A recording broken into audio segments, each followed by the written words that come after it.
everyone, Tony D and Little Joan here. I'd like to do a hot take on the upcoming election. Tim Pool has a great video out. You should check it out. It's all about the election. And he talks about Mark Rubio in a recent article in Medium, talking about how no one's going to know who won the election. They're talking about the chaos that will ensue. I think there will be quite a bit of chaos. One of the factors Tim Pool is talking about is that there is a plan to occupy the White House in a 50-day siege leading up to the election.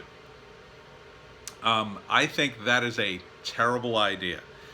If anything's going to get Trump elected, it's going to be that a bunch of idiotic Antifa morons are going to surround the White House and have to be tased and pepper sprayed and driven back day in, day out.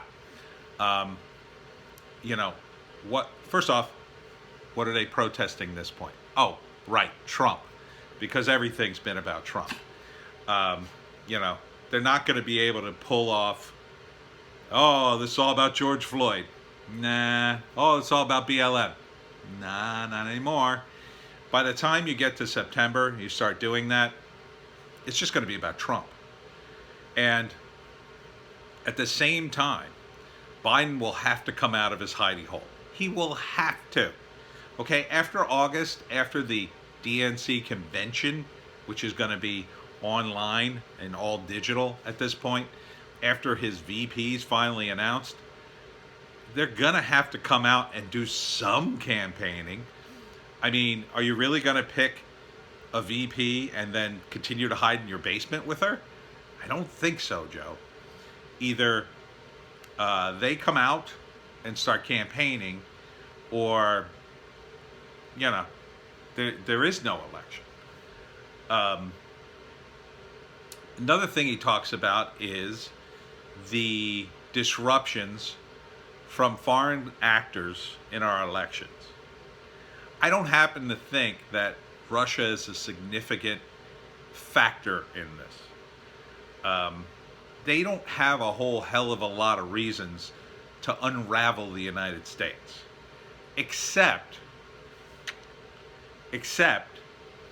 that if the Democrats got back in, since they've doubled down again and again and again on their sort of globalist, surround everybody, world hegemony, America, takes over the world kind of foreign policy, I guess you'd call it. They don't really want the Democrats to be elected. I think they want Trump in if they want anybody, the Russians. And because I think Trump will, in his second term, finally be able to go back to Putin and say, hey, let's hash out a peace deal. Let's get a comprehensive peace deal. Let's do some trade. Let's do some business. And that will go a long way into, helping businesses here, helping businesses there. And it will be the United States and Russia versus the world.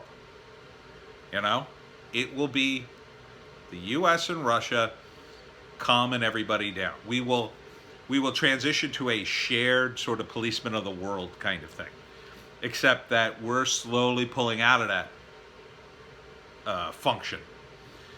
China, however, has a huge reason to get the United States and mess with our elections. Huge. They do not want Trump in. That's obvious. Trump has stood up against them. He's actually hurting them. And the Democrats have a long history of being tied in with China. They had a scandal back in the days of Al Gore that they were accepting too much money from China. They had to give a bunch back. It was a huge scandal, as huge as it, the Democrat-controlled media would allow it to be.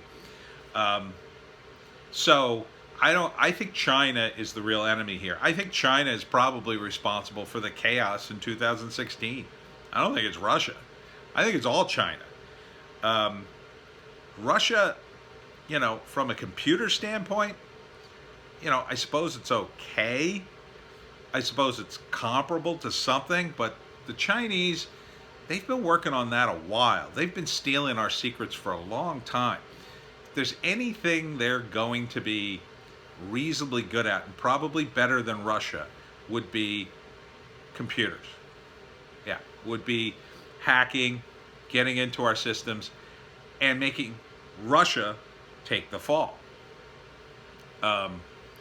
That's where I think that is going, and because the Chinese additionally have all these, I don't know what you'd call them, I guess, minions within the American system. They certainly had a lot in colleges, and I think they have many more elsewhere within our country, because they are still, you have to understand that the Soviet Union had so many operations going on here. We couldn't keep track of them all. We didn't realize how many were going on here until the Soviet Union fell, and then we got to see into the KGB's records. And we saw that there were Soviet guys everywhere. They spent a ton of money in Hollywood. They definitely went after academia, and some of that is still reverberating today. I mean, that's why you have a lot of these Marxists and socialists and communists coming out of college. It started back in the Cold War, and it was nurtured and suckered for all the way through until the Soviet Union fell. And they spent a lot of money doing that. The Chinese, they got a lot of money too. In fact, they got more than the Soviet Union, I think, ever had. Because while they're not great at capitalism, they practice it. The Soviet Union, for a long time, I mean, they just refused to do anything capitalistic. The Chinese at least do some of it. They do currency manipulation. They have some money. They have way more money to work with than the Soviets. So they're spending even more money doing the same exact things the Soviets were doing. On top of the fact that they were already in all these American companies, they already had ties to all of them. And a lot of people have their fortunes tied into the Chinese Communist Party because they run the government. The NBA comes to mind, and other companies like that. They're all tied into China. So they got a lot of people. If they're not on the payroll, they have something to lose if China decides, well, we're not going to do business with you anymore. And Jones back. So I think China, the government of China, of course, not Chinese people, is the one to watch out for.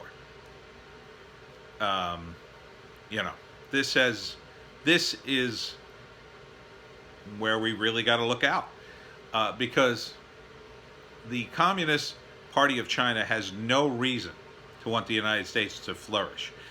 The Russian Federation does have some reason for us to be okay. They have a bit of a stake in us, even now, because in the future we could be business partners. I know we can. And I think Trump realizes that too. As far as the actual election goes, you have to not do mail-in votes. Don't do it. Do not mail in your vote. You have to show up. It's the only sure way your vote will be counted. And I think Trump is going to win by such a landslide that the mail-in really isn't going to matter all that much. It really isn't. Tim Pool gave the example. Well, what if in a swing state, Trump only wins by 100,000 and they got 1 million mail-in ballots? I think it's going to be the other way. I think Trump's going to win by 3 million, and then there's going to be a few 100,000 mail-in ballots. That is not the worry for me. The worry for me is there's just going to be a bunch of fake ballots that will be counted. They're just going to be poured in at certain counties because the election map is different in different states and different counties. Some places it's all about just getting just enough votes in that county, and then their delegates go to the winner. So flipping a state is a matter of keying in on certain counties and ignoring the others, that kind of thing, that kind of math. So I still don't think the Democrats can win, even with that blatant cheating, because I think they're just going to be flabbergasted when they see the votes come in. They're just going to pour in for Trump and the Republicans in general. They just won't believe it. They will be blindsided by how many people have voted for Trump. And, you know, part of what Tim said and the article that Rubio wrote said is no one's going to, this is all part of the Democrats' plan to be able to say Trump is an illegitimate president. They've already said that. So what? They're going to say that regardless of what happens. Trump could win every single state by a landslide, and it'll be damn close to doing it. It doesn't matter. The Democrats will say he really lost. He stole the election. He's an illegitimate president. That's going to happen regardless. And finally, I think the one other factor may be that Biden's not going to be on the ticket at all. They're going to swap him out at the last minute. And that's been part of the strategy all along, it looks like to me. Biden, he's not just in the basement because that makes his numbers better, because eventually if he runs, if he's the candidate, he has to come out of the basement and run. And so all this stuff will come back on him. And it'll come back better because people have had time to think about it, and Trump has had to, it'll all come back. So that, to me, is more evidence he's not the candidate. They're going to swap him out the last second. So the Trump administration has to pivot to the new candidate, which, if you believe H.A. Goodman, and I'm kind of leaning on believing, it's going to be Hillary Clinton with a VP of whoever Biden picks. So I think the transition will go something like this. Biden's people will announce that he is had some sort of minor stroke. He's incapable of running, and because of that, and this maybe he'll announce the VP slot first, if that's how it works. I'm not sure how it works in the DNC. If Biden were to step down, would the VP candidate automatically become the presidential candidate? Or are you stuck as the VP candidate and they have to pick a different president? I don't know. But I think, regardless, it's going to probably be Hillary Clinton. Yeah, and then her VP will be a woman of color. Probably Kamala Harris. Probably. Because she's at least a senator, even though she's incredibly unpopular. And then they're both going to lose, although they think they're going to win. Because they think that by surprising Trump, and I don't think Trump's going to be surprised at all by the switch, that they're somehow going to be able to undermine him. No. If anything, you just made yourselves look worse by swapping out your candidate. Trump is going to say, you didn't even vote for her. This time you didn't even vote for her. She steals it from Bernie once. Now she's stolen it from Bernie again. And without the Bernie voters, the Democrats have no chance. None.